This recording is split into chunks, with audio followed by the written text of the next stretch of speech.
E aí, galerinha, beleza? Tranquilo com vocês? Professor Marcos com mais uma aula de botânica. Hoje vamos trabalhar angiospermas. É a aula 05 do volume 1 da Biologia 4 do livro de vocês. Nós já trabalhamos gimnosperma presencial e agora vamos terminar esses grupos botânicos trabalhando a angiospermas. Só que nós vamos dividir essa aula em duas partes. Nessa parte nós vamos ver as características gerais das angiospermas e na parte 2, que será postada posteriormente, nós vamos trabalhar a semente e o fruto, beleza? Vamos para a aula. Então, pessoal, e aqui a gente tem esse cladogramazinho mostrando, relembrando a escala evolutiva das plantas. Lembrar que angiospermas é o último grupo na escala evolutiva e apresenta características exclusivas, como flores e frutos, beleza? As angiospermas pertencem ao filo Magnoliophyta, popularmente chamado de Anthophyta devido às flores. Esse grupo, esse filo de plantas, apresentam mais de 285 mil espécies. 20 mil ocorrem na floresta amazônica. As angiospermas é o único grupo de planta monofilético, ou seja, um grupo que apresenta todos os descendentes de um mesmo ancestral comum, beleza? E aqui, pessoal, a gente tem as características gerais das angiospermas. São traqueófitas, ou seja, possuem vasos condutores de seiva, o xilema, que transporta seiva bruta, e o floema, que transporta seiva elaborada, flor e fruto, que é uma característica exclusiva desse grupo. São espermatófitas, produtoras de semente no caso, dupla fecundação, isso é uma característica que só ocorre também, pessoal, em angiospermas. A dupla fecundação que ocorre em angiospermas produz o endosperma triploide. Em gimnosperma, isso não ocorre. Óvulos com tegumento duplo, a fecundação é sinfonógama, ou seja, não depende mais da água para a fecundação devido à presença do tubo polímero. E por último, alternância de gerações que acontecem em todas as plantas, beleza? E aqui a gente tem 3 categorias de angiospermas. A classe monocotiledônea, eucotiledônea e dicotiledônea. As classes monocotiledônea e eucotiledônea representam 97% de todas as angiospermas.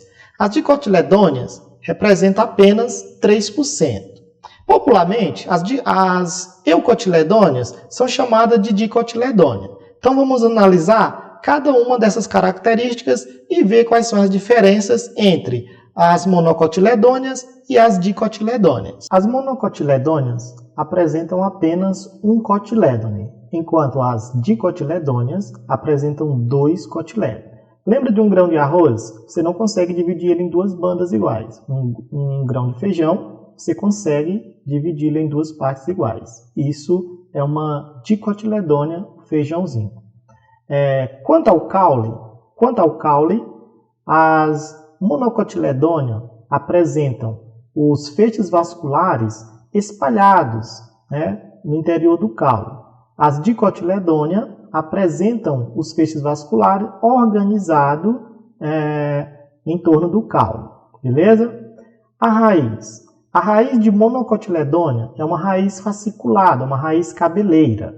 Já a raiz de dicotiledônea apresenta uma raiz pivotante, que é uma raiz central, de onde partem as raízes laterais.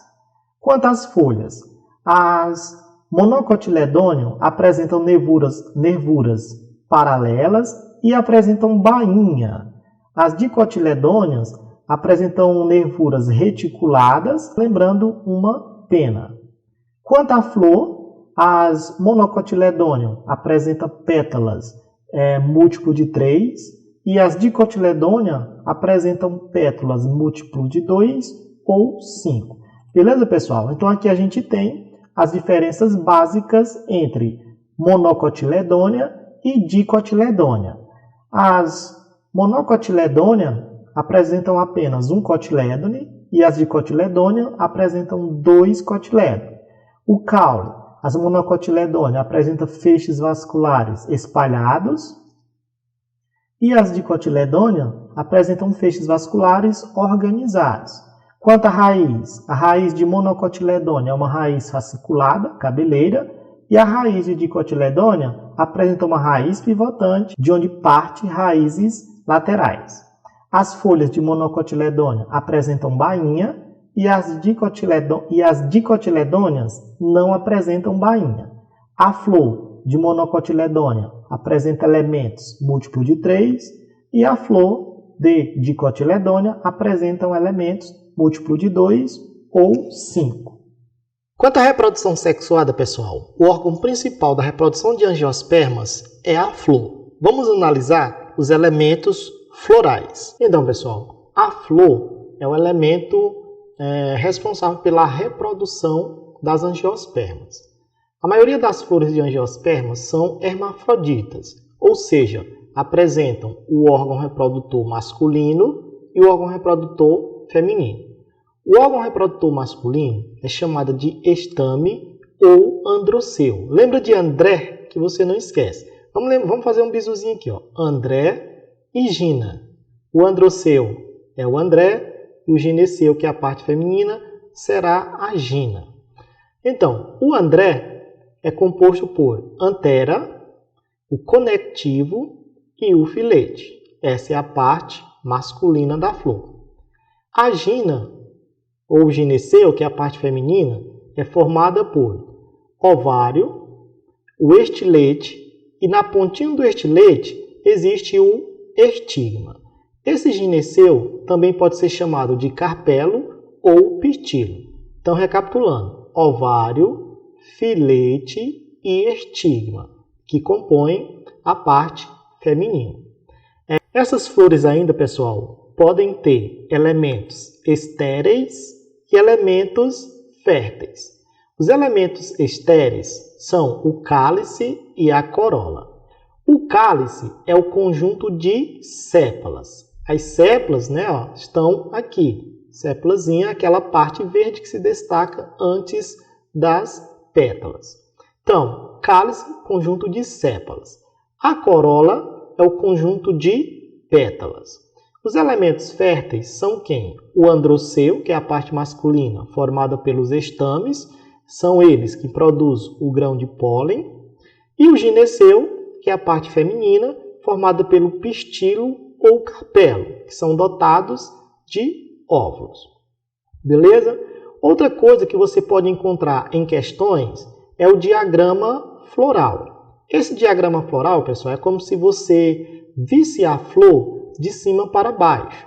Então, essa parte aqui externa verde é o cálice, que é o conjuntozinho de sépala. Essa parte roxa aqui é a corola, que é o conjunto de pétalas. Bem no meio a gente tem o pistilozinho, onde estão o ovário e óvulos. E aqui, amarelinho, essas bolinhas, a gente tem os estames, onde estão as anteras. Beleza? Então aqui, pessoal, é a flor, que é o órgão reprodutor das angiospermas. E lembrando mais o que? Uma flor completa, ela tem que apresentar 4 elementos. O gineceu, o androceu, a corola e o cálice. Se faltar qualquer um desses elementos, a gente diz que a flor é incompleta. Beleza? Então, pessoal, no início da aula eu falei que as angiospermas apresentam dupla fecundação. E nessa dupla fecundação vai ser produzido o endosperma, que é triploide. Vamos analisar como ocorre a formação do grão de pólen e a formação da oosfera nas angiospermas. Vamos acompanhar o esquemazinho. Então, pessoal, vamos entender como ocorre a formação do grão de pólen nas angiospermas. Então, aqui você tem a antera com o filete conectivozinho e no interior dessa antera existem os sacos polínicos. Dentro dos sacos polínicos existe uma região, um tecido que a gente chama de célula-mãe do micrósporo. Ou seja, cada grãozinho de pólen vai ser formado a partir desses micrósporos. Então, o que é que vai acontecer? Aqui no interior da antera, no interior do saco polínico, a célula-mãe do micrósporo, sofre duas divisões meióticas. Na primeira divisão meiótica, ela produz 2 micrósporos. Na segunda divisão meiótica, são produzidos mais 2 micrósporos. Aí o que acontece? Cada micrósporo desse irá produzir 1 grão de pólen. Então, recapitulando. No interior do saco polínico, a célula-mãe do micrósporo sofre duas divisões meióticas. Lembra que a divisão meiótica reduz pela metade a quantidade de célula. Então, aqui na primeira divisão meiótica são produzidos 2 micrósporos e na segunda divisão teremos 4 micrósporos. Cada micrósporo desse dá origem a 1 grão de pólen. Agora vamos analisar como ocorre a formação da oosfera na flor de angiosperma. Tudo acontece aqui dentro do ovário, pessoal. Então, no ovário, dentro do ovário, existe uma célula chamada célula-mãe do megásporo. O grão de pólen é micrósporo e aqui a oosfera vai ser chamada de megásporo, beleza? Aqui no ovário, no óvulo, a gente tem essa abertura chamada micrópila, que é por onde o grão de pólen entra para fecundar o óvulo. Então, aqui voltando, pessoal. A célula-mãe do megásporo, que é diploide, ela sofre meiose e produz 4 megásporos haploide. 3 desses megásporos ou esporos se degeneram, ficando apenas um megásporo funcional. Esse megásporo funcional, ele sofre 3 mitoses consecutivas, produzindo 8 núcleos. Esses 8 núcleos serão organizados no saco embrionário da seguinte forma. 3 desses núcleos ficam localizados na parte inferior do saco embrionário e vão compor o que nós chamamos de sinérgides, sendo que uma delas vai compor a oosfera. Mais 3 desses núcleos ficam localizados na parte superior do saco embrionário, compondo as antípodas. 2 desses núcleos ficam no interior do saco embrionário, formando os núcleos polares.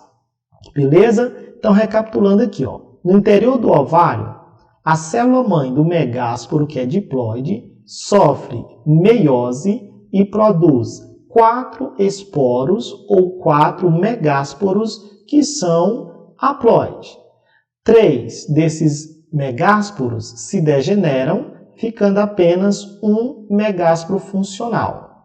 Esse megásporo funcional sofre 3 mitoses sucessivas, produzindo 8 núcleos. Esses 8 núcleos serão organizados da seguinte forma dentro do saco embrionário. 3 compõem o que nós chamamos de sinérgides, sendo uma delas a oosfera. 3 compõem as antípodas, que ficam localizadas na parte superior, e 2 núcleos ficam no centro do saco embrionário, compondo os núcleos polares. Beleza, pessoal? Então, aqui é como ocorre a formação do grão de pólen e a formação da oosfera em angiosperma.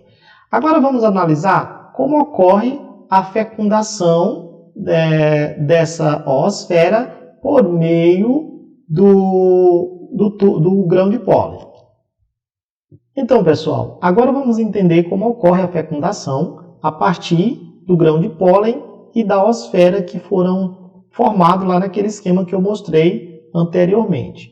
Então, o que vai acontecer? Eu mostrei como são formados esses 8 núcleos, que a gente chama ele de antípodas, sinérgides e núcleos polares. E aqui, uma das sinérgides é a oosfera. É ela que vai dar origem ao embrião. E vamos ver o que acontece aqui com esses núcleos polares. A gente viu também a formação do grão de pólen no interior da antera. E, uma vez formado, aí o que acontece? O grão de pólen, ao chegar no estigma, ele vai descer pelo tubo polínico, vai entrar pela micrópila, que eu falei lá no início que tem uma aberturazinha para a entrada do grão de pólen. E aqui, esse grão de pólen, ele pode fecundar os dois núcleos polares que estão no interior do saco polínico, ou ele pode fecundar o núcleo da oosfera, beleza? Quando esse núcleo do gameta masculino, do grão de pólen, fecundar o núcleo da oosfera, tem-se o zigoto diploide. Por quê? Esse núcleo do gameta masculino, ele é haploide. A oosfera também é haploide. Então, quando juntar os dois núcleos, tem-se o zigoto diploide. Porém, esse núcleo do gameta masculino, sendo haploide, ele pode fecundar também, pessoal, os dois núcleos polares, que cada um tem um núcleo. Então, nós vamos ter a formação do endosperma triploide. Por quê? Vai juntar o núcleo do gameta masculino com os dois núcleos polares, formando o endosperma triploide. Isso é uma característica de angiosperma. Apenas angiospermas formam esse endosperma triploide com essa dupla fecundação. Beleza? Tem alguns grupos de gimnospermas que acontece essa formação parecida, mas não é igual o que acontece aqui nas angiospermas.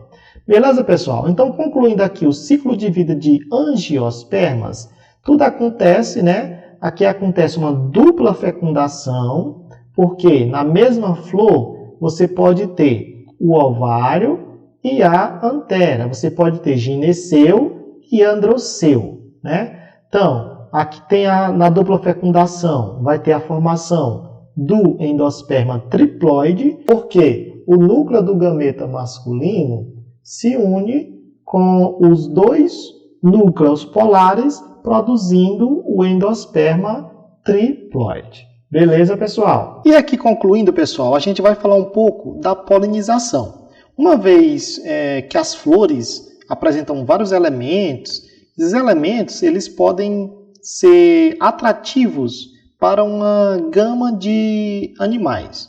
Por exemplo, as plantas que são polinizadas por animais apresentam um perianto vistoso, ou seja, pétalas coloridas para atrair esses insetos que muitos deles já enxergam cores, como as abelhas, por exemplo. Glândulas odoríferas, produzem odor para atrair os animais. Presença de nectário, produzir o néctar adocicado. O beija-flor, por exemplo, é atraído pelo néctar, pelo sabor doce de algumas flores. O grão de pólen pegajoso, isso é uma estratégia excelente. As abelhas, por exemplo, esse grão de pólen sendo pegajoso, ele vai grudando nas pernas da abelha, nas patinhas da abelha, e ela vai levar isso a longas distâncias.